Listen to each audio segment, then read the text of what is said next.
Hai, selamat datang ke channel Cikgu Ko.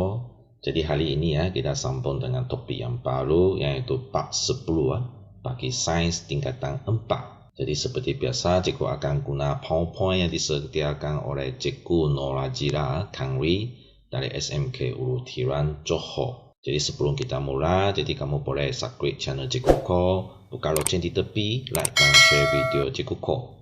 Oke, jadi hari ini kita tengok topik yang baru, yaitu part 10, kimia dalam pengobatan dan kesihatan. Jadi kita akan mulai dengan satu topik yang baru, yaitu 10.1 pengobatan tradisional, pengobatan moden dan pengobatan komplementari. Maksudnya ada 3 jenis pengobatan di sini. Jadi kita akan tengok satu demi satu. Jadi pertama kita akan tengok pengobatan tradisional dulu. Pengobatan tradisional ialah kaedah pengobatan yang menggunakan tumbuh-tumbuhan, haiwan dan bahan semula jadi yang diaplikasikan secara khusus maupun gabungan bagi diagnosis dan merawat penyakit. Setiap kaum di Malaysia mengamalkan kaedah pengobatan tradisional yang tersendiri. Maksudnya kaum Melayu mereka mempunyai pengobatan tradisional mereka sendiri. Kaum Cina pun ada pengobatan tradisional mereka sendiri. Dan sama juga untuk kaum Iban, dan kaum India, mereka mempunyai pengobatan tradisional sendiri, Jadi apakah ciri-ciri pengobatan tradisional di sini? Jadi ada 5 ciri di sini. Jadi kita tengok satu demi satu. Pertama kita tengok ini keberkesanan rawatannya lebih perlahan dan memakan masa. Maksudnya kesan ubat tradisional ini mungkin dia mengambil masa lebih lama untuk menunjukkan ataupun untuk menghasilkan kesan dia kalau berbanding dengan ubat moden, betul? Ciri yang kedua ialah diwarisi dan diamalkan turun-temurun. Maksudnya dari orang-orang tua, diwarisikan sampai masa kini Sekarang masih boleh nampak banyak orang guna ubat tradisional. Ketiga, pembuktian keberkesanan secara pengalaman, Maksudnya di sini ubat-ubat ini dia ada hasil dia ke, dia bagus ke, dia tidak bagus ke, ialah ikut pengalaman orang dulu yang bawa kepada hari inilah. Maksudnya dia ada kajian atau penyelidikan yang dikaji terhadap ubat tradisional ini. Tak ada. Jadi kalau kamu sakit, contoh kalau kamu sakit sini pakai ubat apa? Itu ialah semua ikut pengalaman pengalaman yang diwarisi daripada orang tua dulu sampai masa kini lah, Dan keempat, rawatan menggunakan bahan semula jadi daripada tumbuhan dan haiwan, Jadi maksudnya sumber-sumber ubat tradisional ini banyak terdiri daripada tumbuhan dan haiwan. Dan sumber tumbuhan haiwan ini memang senang didapati di semula jadi, Dan ini menyebabkan wujudnya ciri yang kelima, betul? Kos rawatan yang rendah, Sebab sumber ubat tradisional ini kebanyakan terdiri daripada tumbuhan dan haiwan. Dan ini menyebabkan kos dia sangat-sangat rendah kalau dibanding dengan kos ubat moden hari inilah.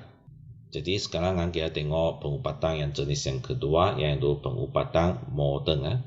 Jadi pengobatan moden merujuk kepada campuran seni merawat dengan berbagai bidang ilmu sains yang mempunyai hubungan langsung dengan sains kesihatan, dan bio pengobatan melibatkan bidang-bidang seperti pengobatan klinikal, penyelidikan pengobatan dan pembedahan dalam mengubati penyakit dan merawat kencederaan.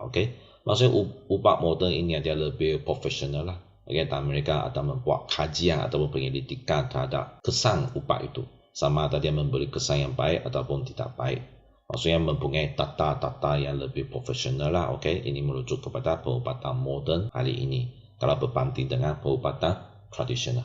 Jadi terdapat 5 ciri juga untuk pengobatan moden. Jadi kita tengok ciri yang pertama, rawatan menggunakan ubat-ubatan sintetik. Jadi apa maksudnya sintetik di sini? Maksudnya ubat ini dibuat secara bahan kimia maksudnya dia bukan semula jadi dia ialah bahan kimia. Jadi ini maksudnya sintetik. Menggunakan kaedah moden seperti pembedahan, rawatan laser dan radioterapi, Dan ketiga, rawatannya adalah lebih berkesan dan lebih cepat. Ini ialah ciri yang paling penting Sebab dia berlawanan dengan ubat tradisional. Tadi saya cakapkan kalau ubat tradisional dia memberi kesan adalah mengambil masa yang lebih panjang baru boleh nampak dia hasil atau tidak Tapi kalau bagi pengobatan moden, Okey, kepekesannya dia lebih cepat, maksudnya dia mengambil sikit masa saja, boleh nampak hasil dia, okey, boleh nampak kesan dia.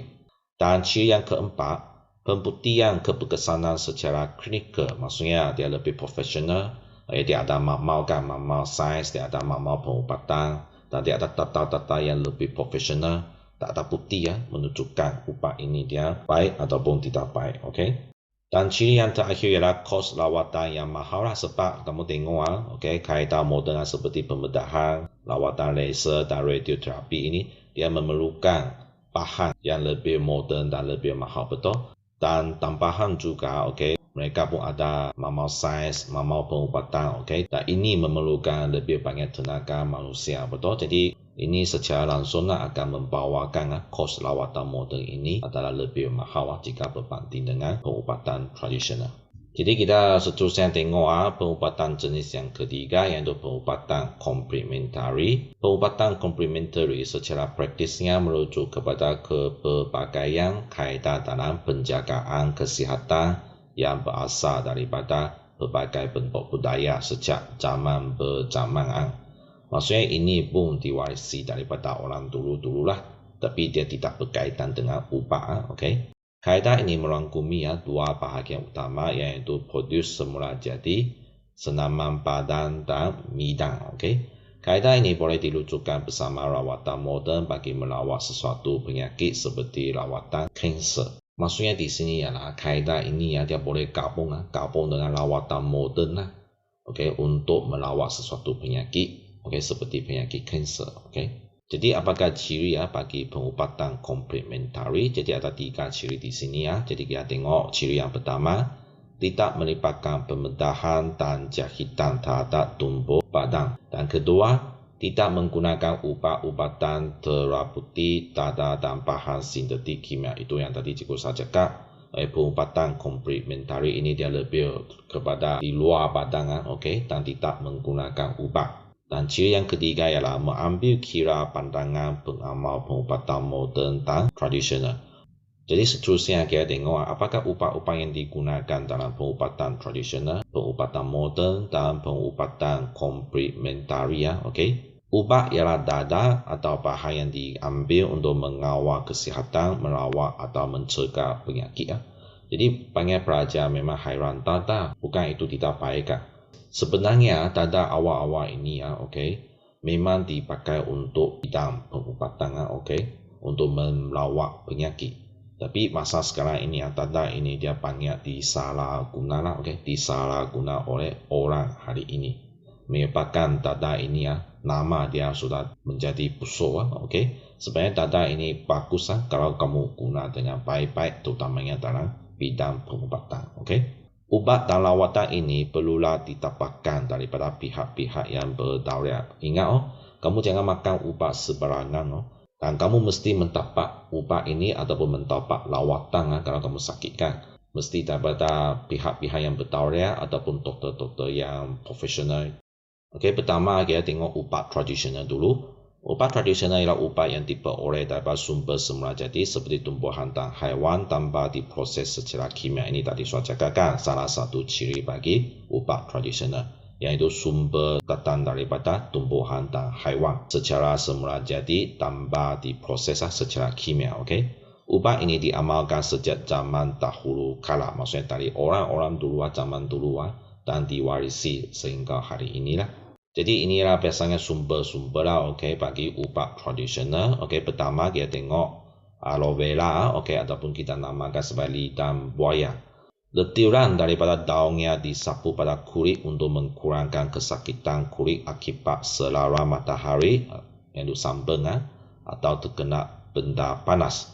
Biasanya kalau kamu terkena dengan minyak ke air panas ke, biasanya kamu boleh pakai inilah aloe vera untuk sapu di kulit kamu dan kamu akan rasa sejuk-sejuk punya dan ini biasanya memang berkesan cikgu pun ada pakai kalau kamu pergi ke sukan di luar matahari yang kuat dan kalau kamu dapat sunburn di sini pun sama juga kamu boleh pakai inilah aloe vera untuk sapu pada kulit kamu dan kamu akan rasa dia tidak begitu sakit dan rasa dia ada sejuk-sejuk punya Dan ginseng ini banyak dipakai untuk orang Cina kan, ataupun orang Korea di sana mereka pun banyak pakai ini ginseng. Dan herba yang popular digunakan dalam perubatan tradisional kaum Cina untuk memelihara kesihatan badan. Dan ini memang sangat bagus dan semakin lama ginseng ini dan semakin bernilai dia dan semakin berkesan ubat dia lah, Halia. Fungsi halia ialah melengangkan bengkak dan sengan-sengan pada badan serta menghilangkan angin dalam badan. Halia ini memang bagus dan terutamanya kalau bagi orang Cina kan kalau dikena dengan air hujan, kena dengan air hujan dan biasa mereka akan masak halia ini dalam bentuk air untuk minum dan dia boleh mengurangkan kesejukan badan dan juga boleh menghilangkan angin dalam badan. Dan seterusnya masih ubat tradisional. Salah satu sumber ialah pokok bunga raya. Daunnya menenangkan sakit kepala dan melawat masalah keguguran rambut. Biasanya inilah masalah keguguran rambut, masalah yang paling popular pada hari inilah, Quinina. Kulit pokok cincona, ini adalah nama spesifik dia lah, digunakan untuk membuat ubat penyakit malaria, ini adalah ubat tradisional lah. Seterusnya kita tengok ubat moden, jadi apa yang ubat-ubat yang dipakai dalam ubat moden. Ubat moden ini ialah ubat yang dihasilkan di dalam mamau untuk kegunaan ramai dan dijual di pasaran secara meluas. Maksudnya ubat ini memang orang luar semua, banyak orang boleh dapat lah, Ubat moden disediakan dalam berbagai bentuk seperti pil, kapsul, pasta, ambayang dan larutan. Maksudnya banyak jenis ubat moden dalam berbagai jenis bentuk. Bergantung pada penggunaannya, ubat moden dikelaskan kepada 3 jenis. Maksudnya ubat moden ada 3 jenis. Pertama, analgesis. Kedua, antibiotik. Dan ketiga, psikoterapeutik. 3 jenis ubat moden inilah. Jadi kita akan tengok satu demi satu. Jadi kita tengok ubat moden jenis pertama yaitu analgesis. Ubat ini berfungsi untuk menenangkan kesakitan. Contoh analgesis adalah seperti aspirin. Ini adalah nama ubat, aspirin. Paracetamol ialah Panadol yang biasa kamu boleh makan atau beli pada farmasi. Dan terakhir ialah Condena. Dan ubat moden jenis yang kedua ialah antibiotik. Ubat ini dia berfungsi untuk membunuh, kata kunci membunuh atau menghalang pertumbuhan bakteria berjangkit. Maksudnya antibiotik ini dia hanya berfungsi terhadap bakteria, bukan virus. Sebab biasanya pelajar salah faham, kadang kalau dia apabila dia menjawab soalan, contoh, apakah fungsi antibiotik dia akan tulis membunuh virus? Tidak. Jadi apakah cara untuk menghalang virus ini? Jadi kamu akan belajar dalam tingkatan 5 pas 1. Dan sekarang kita fokus kepada fungsi antibiotik, yaitu fungsi dia ialah membunuh atau menghalang pertumbuhan bakteria. Maksudnya dia hanya berfungsi terhadap bakteria sahaja. Dan ubat ini dihasilkan dari kumpulan mikroorganisme seperti fungus ataupun bakteria yang boleh melawan bakteria penyebab penyakit. Maksudnya sebenarnya sumber ubat ini pun terdiri daripada mikroorganisme. Seperti fungus dan bakteria yang boleh melawan bakteria yang berjangkit itu.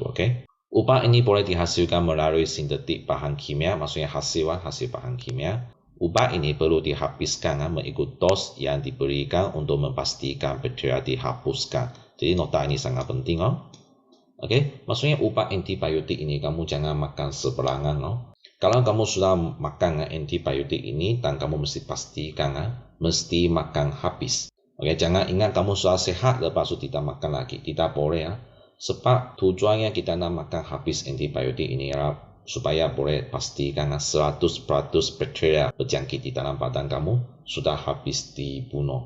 Sebab itu kalau kamu jumpa dokter biasanya beri itu ubat antibiotik dia akan suruh kamu ini mesti makan habis. Kalau kamu tidak makan habis, nanti bakteria yang berjangkit di badan kamu dia mempunyai rintangan, dia akan menghasilkan rintangan terhadap antibiotik jenis ini. Maksudnya nanti masa depan kamu makan antibiotik jenis ini, dia tidak lagi berkesan terhadap kamu.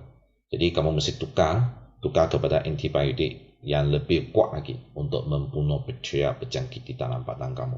Sebab itu tadi cikgu sudah cakap, antibiotik ini jangan makan seberangan. Dan jika belum makan, mesti makan habis. Dan antibiotik bukan satu jenis saja, sebenarnya pun banyak jenis lah, okey. Contoh antibiotik adalah seperti penicillin dan streptomycin, okey.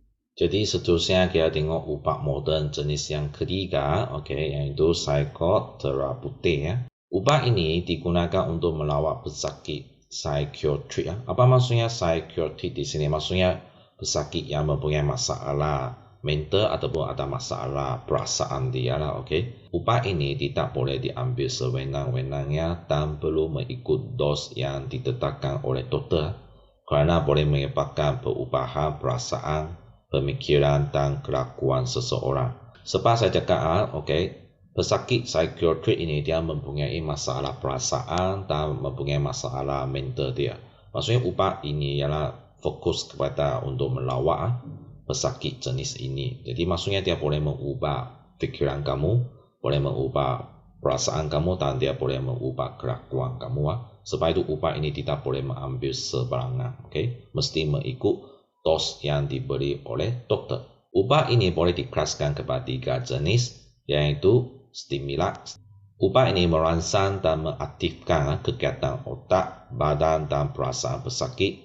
Contoh amfetamina. Okey, ini nama ubat lah, okey. Dan ubat jenis yang kedua bagi psikoterapeutik ialah antidepresan. Ubat ini berfungsi untuk mengawal keadaan kemurungan. Kemurungan maksudnya perasaan yang sedih. Kerasa mood yang sangat-sangat rendah itu. Kemungkinan mempunyai fikiran nak bunuh diri lah, okey. Ini maksudnya kemurungan. Contoh imipramine dan amitriptyline. Ini jenis ubat lah, okey. Dan ubat jenis yang ketiga bagi psikoterapeutik ialah ubat penenang. Maksudnya untuk menenangkan bidang kamu ataupun perasaan kamu lah, okey. Contoh ubat triclosan, barbiturate, dosapik dan haloperidol, okey. Jadi ya, seterusnya kita tengok perubatan komplementari ya. Perubatan komplementari tidak hanya memfokuskan usaha merawat penyakit sahaja, tetapi juga memastikan pesakit sihat secara holistik, merangkumi fizikal, mental dan emosi. Maksudnya perubatan komplementari ini dia bukan usaha untuk nak melawat penyakit sahaja, tapi dia juga menjaga, okey, menjaga kesihatan kamu dari segi fizikal, mental dan emosi pesakit ya. Perubatan komplementari ialah lawatan tambahan yang dilakukan bersama dengan perubatan moden dalam melawat penyakit. Maksudnya pada masa sekarang inilah, okey, perubatan komplementari ialah sebagai perawatan tambahan dan bercampur dengan perubatan moden sama-sama melawat penyakit itulah, okey. Jadi apa jenis komplementari? Jadi pertama kita tengok akupunktur. Jadi kamu tengoklah akupunktur gambar aja ini, kamu sudah tahulah apa maksudnya akupunktur ini. Maksudnya lawatan menggunakan jarum-jarum steering yang kecil itu. Jarum steering dimasukkan ke dalam titik-titik tertentu pada kulit yang disebut titik akupunktur dan kemudian dimasukkan secara perlahan dan lembut. Hal ini dapat melawat sistem saraf untuk melengangkan kesakitan. Dan cara ini biasanya dipakai banyak kan oleh kaum Cina, betul?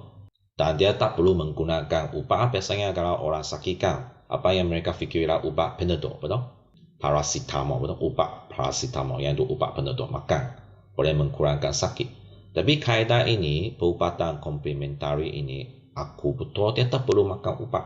Tidak melibatkan bahan kimia. Menggunakan kaedah ini dia boleh mengurangkan kesakitan pesakit itu.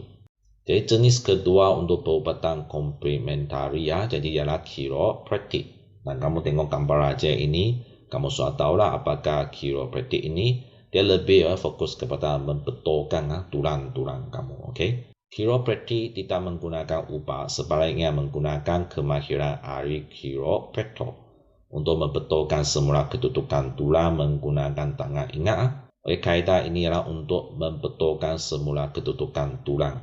Chiropraktik berkesan untuk melawat sakit belakang dan leher, sakit sendi, sakit kepala dan kecederaan sukan.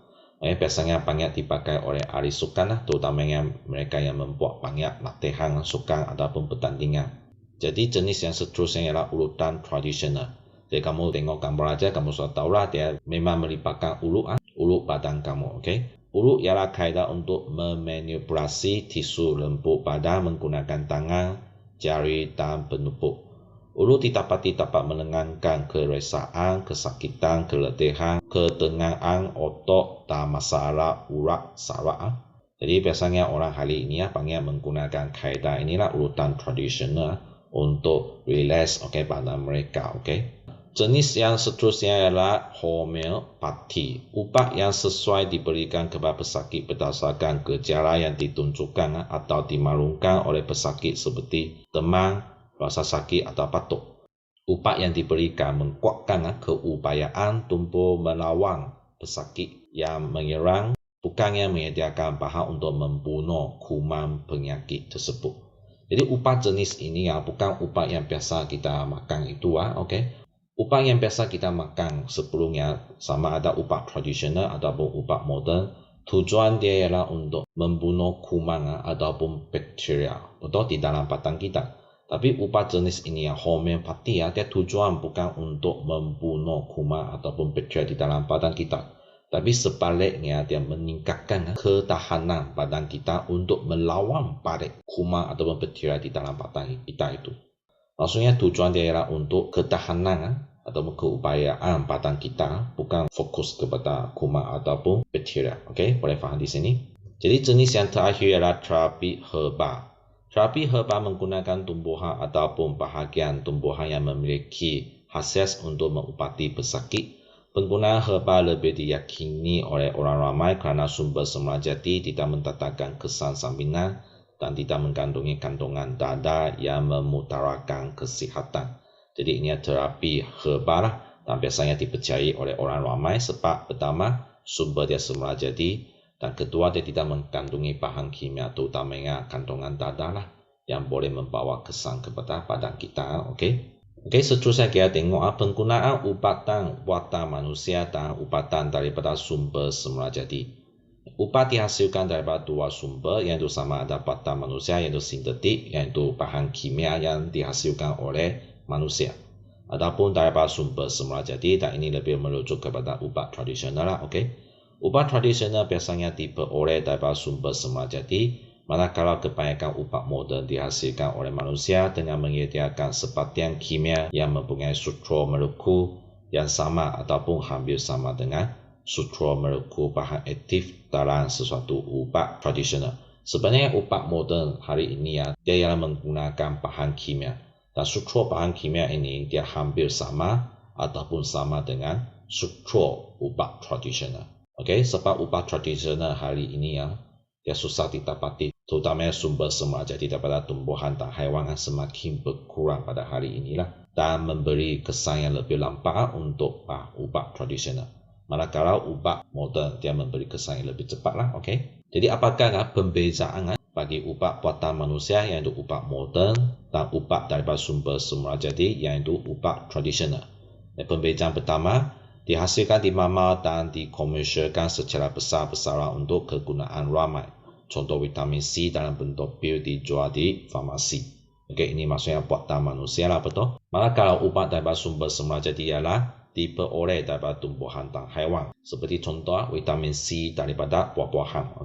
Kedua-duanya ialah vitamin C, tapi satu ialah daripada semula jadi dan satu ialah daripada buatan manusia. Perlu diambil secara berterusan biasanya untuk penyakit kronik atau berhenti apabila telah sembuh. Maksudnya ubat ini kamu mesti ambil secara berterusan. Terutamanya penyakit kronik. Apakah contoh bagi penyakit kronik yang sangat terkenal hari ini? Contoh kencing manis dan tekanan darah tinggi lah.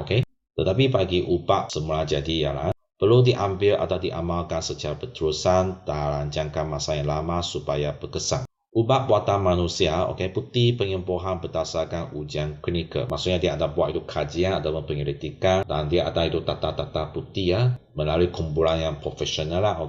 Manakala ubat daripada sumber semula jadi, bukti penyembuhan melalui kepercayaan dan pengalaman orang terdahulu. Maksudnya dia diwarisi oleh orang-orang dulu lah sampai hari ini. Terpulang kepada kamu percaya atau tidak lah. Ubat buatan manusia berisiko mendapat kesan sampingan jika digunakan tanpa nasihat daripada dokter dan pesakit tidak mengikut dos yang betul. Itu yang tadi saya cakap, terutama antibiotik mesti ikut nasihat doktor, tidak boleh makan seberangan dan mesti mengikut dos yang betul. Manakala ubat daripada sumber semula jadi ialah berisiko mendapat kesan sampingan jika digunakan tanpa nasihat daripada doktor dan pesakit tidak mengikut dos yang betul. Jadi ini sama saja, betul?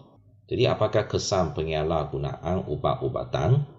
Ubat mesti digunakan dengan tujuan yang betul, iaitu jangan ambil seberangan, iaitu untuk menyembuhkan pesakit. Penyalahgunaan ubatan berlaku apabila seseorang menggunakan ubat-ubatan dengan cara yang salah, seperti menggunakan ubat bukan untuk tujuan penyembuhan pesakit dan mengambil ubat yang tidak mengikuti preskripsi doktor. Preskripsi di sini maksudnya nasihat doktor lah, okey? Hal ini mengakibatkan risiko kesan sampingan. Kesan sampingan ialah kesan yang tidak diingini daripada penggunaan ubat. Ini maksudnya kesan sampingan lah. Jadi ada 4 kesan sampingan kalau kamu salah guna ubat-ubatan ini. Kesan yang paling teruk ialah boleh menyebabkan kematian. Jadi apakah kesan lain lagi? Menyebabkan ubat itu kurang berkesan untuk melawan penyakit. Maka penyakit yang ingin diubati tidak sembuh. Okay? Ini lebih merujuk kepada antibiotik. Dan kesan sampingan yang ketiga ialah menyebabkan kesan sampingan yang teruk seperti arahan, muntah, sakit kepala, demam dan pingsan. Ini maksudnya biasanya mengambil dos yang lebih banyak lah, akan wujud kesan sampingan ini. Dan menyebabkan ketagihan ubat jika diambil secara berlebihan seperti ubat batuk. Sebab ubat batuk ini dia mengandungi unsur dada. Jadi kalau kamu mengambil terlalu banyak ubat batuk, maksudnya kamu kemungkinan akan mendapat ketagihan ubat. Dan video ini sampai sini saja untuk 10.1 dan kita fokus kepada 3 jenis perubatan. Jadi perubatan tradisional, perubatan moden dan perubatan komplementari.